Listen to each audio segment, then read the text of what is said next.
the committee has heard overwhelming evidence that for decades unmarried mothers were routinely shamed, pressured, misinformed and coerced, and that their children were removed from them and placed for adoption. Does the government accept that these women did not in reality have any choice at all about the adoption of their babies? Yes, and there's a few things I'd like to share in terms of the government's position on this, which differs from the previous government's position on this issue. The first thing to say is that I wholly agree with you as chair, and I believe you're speaking for the committee when you say that there is unfinished business on this issue. I and the government completely agree that there is. The first thing to stress is that I personally and the government shares an understanding of the cause and the case being made by campaigners, both adoptees and also those women who had their children forcibly removed from them, and want to pay a huge thank you to those individuals who've come forward, set up campaign groups and advocated for an apology and for change on this issue. Having done that, I believe they have already started a process which certainly needs to speed up, of allowing many thousands of people who have never had never been able to share what happened to them many decades ago, and in knowing that there are others out there and that there is peer support and that this is something that can be spoken about publicly, I believe that is changing lives for many people.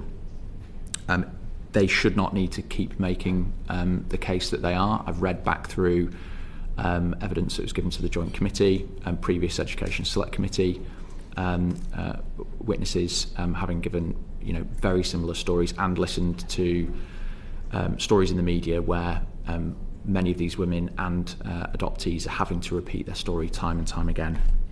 Secondly, the government acknowledges that the state had a role in this, and that it is not good enough to describe what happened simply as a result of actions of society.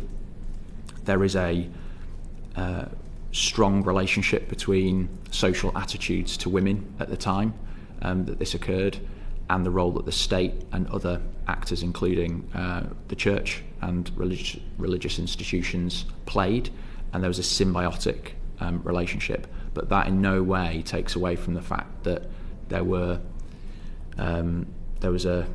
aspects of the machine of the state which enabled and sustained a practice that went on for decades, forcibly removing children from these women in homes that were sometimes run by the state, enabled and overseen by social workers employed by the state, and social attitudes that were reinforced by practices that carried on for many years. So I completely accept that the state had a role in this.